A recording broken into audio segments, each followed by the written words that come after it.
meio falar dessas passagens, eu fui mudando e continuo mudando de galho assim, na minha carreira. Como aqui, os outros fizeram alguns videoartistas e tal, eu comecei justamente nessa área. Eu acho que a ideia é fazer essa passada, eu fui passando de uma coisa para outra. Eu sou, na verdade, formado em arquitetura. Eu estava fazendo arquitetura na USP, acho que era o quê? 78, formei em 80, foi 78, 79. Eu tinha que fazer minha tese de arquitetura, eu era envolvido lá com o cineclube da faculdade, e resolvi que ao invés de eu fazer um projeto, como meus colegas, faziam, ou uma monografia, eu resolvi fazer um curta-metragem. Eu gostava muito de cinema, não parecia em ser um realizador, de vir a dirigir cinema, nada disso. Mas achei que a minha tese seria uma boa oportunidade para brincar de fazer cinema. Então, para fazer a tese, eu comprei um equipamento de vídeo, fui para o Japão, contrabandeei, na verdade, trouxe eu pessoalmente, via Paraguai, um esquema que não embeleza a minha biografia, mas enfim, eu trouxe fui para o Japão, trouxe uma câmera, depois fui uma outra vez, trouxe o meio de edição, quer dizer, um crime recorrente,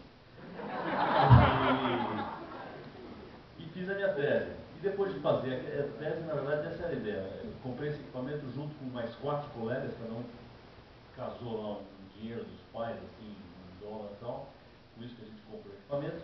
E a hora que entreguei a tese e me formei, a gente tinha esse equipamento e a gente já estava começando a fazer uma espécie de uma produtorazinha de vídeo. Falo uma espécie porque na época não existia um mercado para vídeo independente, assim. Era ainda um período de ditadura, toda emissão de televisão e produção de televisão era restrito às emissoras, era proibido você importar, qualquer pessoa particular que não fosse uma emissora, importar equipamento, até para controlar a informação e tal. Mas a gente comprou, trouxe o nosso dessa forma e começamos a produzir, mas não tinha mercado para vídeo independente, porque era aquela coisa que ainda era ilegal. Enfim, como a gente também nunca tinha pensado em que aquilo pudesse ser uma profissão, a gente comprou equipamento para exercitar, para brincar de audiovisual. A primeira, assim que o equipamento ficou livre, o que a gente começou a fazer foram videoartes. Naquele momento estavam começando não, eu tinha uns 8 anos, né? Os primeiros videoartes, Unify, videoartistas, assim. Mas justamente um ou 2 anos depois que a gente comprou esse instrumento, começamos a fazer umas videoartes, era muito experimental mesmo, feito em casa, a gente mesmo gravava, montava e tal. Apareceu o primeiro festival de vídeo no Brasil, o primeiro Vídeo Brasil, coincidentemente, foi a Solange que organizou, e que era no MIS de São Paulo. Então, de cara no primeiro Vídeo Brasil, a gente inscreveu, a gente já estava produzindo há uns 2 anos, a gente inscreveu tudo que a gente tinha. Eu lembro que acho que 10 prêmios a gente ganhou uns 6 ou 7, assim, até porque não tinha nenhum outro grupo fazendo. Era... que ganhou junto com você, as matérias são feitas. Eu lembro que a gente ganhou uma baciada, assim, porque não tinha pouca gente fazendo, era meio um festival barbada, né? Muito bom, mas...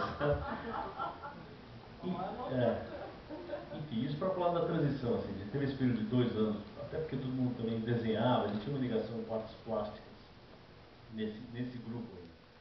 Mas por causa desse Vídeo Brasil, eu lembro que no domingo saiu no jornal o resultado e tinha uma matéria sobre o olhar eletrônico, era o nome da produtora. Tinha ganho esses prêmios, que os vídeos eram interessantes, que tinha uma linguagem. Na segunda-feira seguinte apareceu o Goulart de Andrade, um jornalista que tinha um programa na Globo, chamado Vem Comigo, não sei se vocês são muito jovens. Mas enfim, esse cara veio na segunda-feira seguinte ao festival e nos convidou para fazer um programa de televisão. Nunca ninguém tinha pisado numa emissora, num estúdio de televisão antes. A gente achou que isso não era um empecilho para a gente fazer um programa ao vivo. E na segunda-feira seguinte a gente estreou o programa. Não só não sabia fazer, nunca tinha pisado numa televisão, tivemos 5 ou 6 dias para criar o programa e estrear o programa ao vivo. Evidentemente foi o pior programa já colocado no ar na história do planeta, assim. Improvisando, não tinha cenário, se juntou o que tinha lá, entramos no estúdio literalmente meia hora antes do programa entrar no ar, puxamos as tapadeiras, tinha um sofazinho de um cenário, um balcãozinho do outro, juntamos.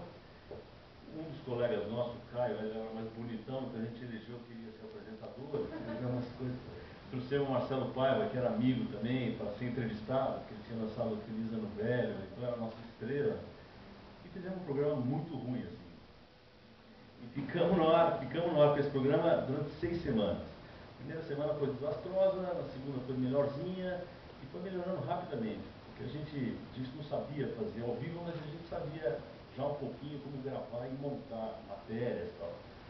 Então, a cada semana a gente foi se organizando para ter mais material montado.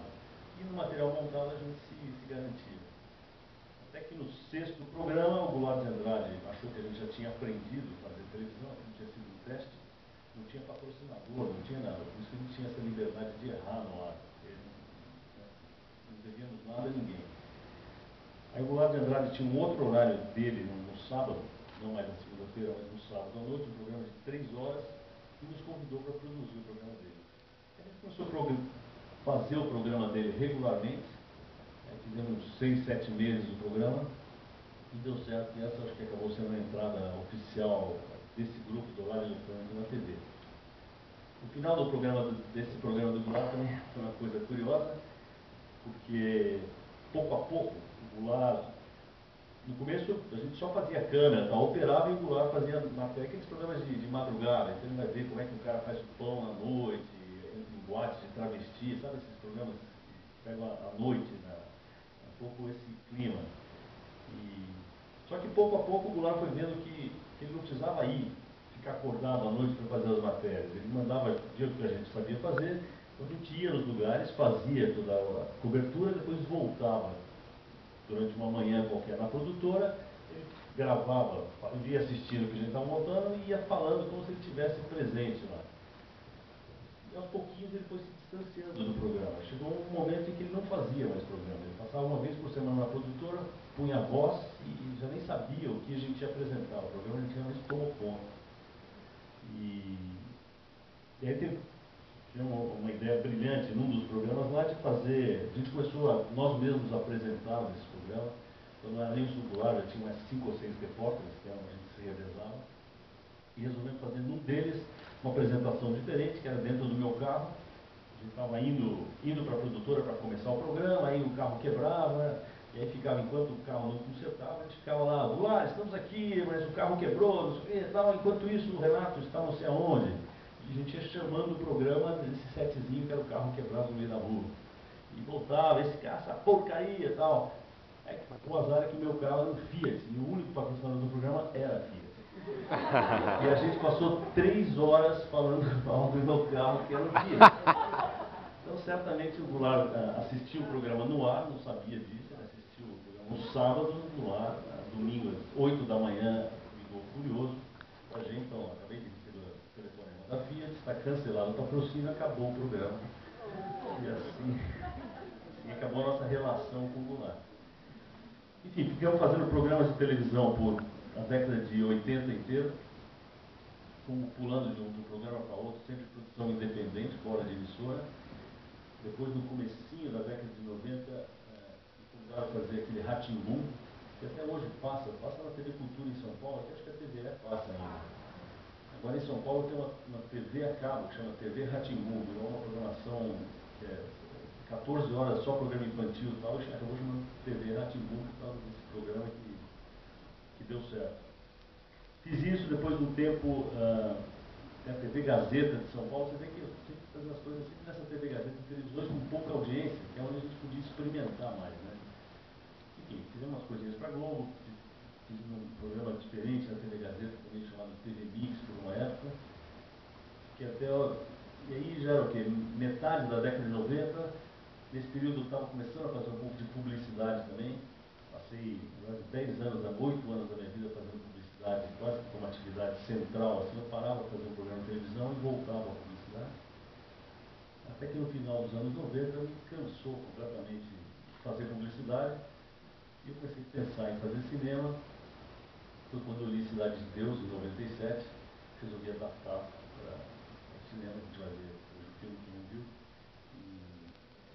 Eu nunca tinha feito filme, eu já tinha nessa altura aí, em 98, 99, quando eu comecei a pensar em filmar o roteiro, que já estava meio pronto, Cidade de Deus, eu já tinha muitas horas de estúdio, tinha feito provavelmente uns 1000 comerciais na vida, muitas campanhas e filmes que vocês vão assistir. Quem for assistir a sessão de comercial aqui já conhece, já viu.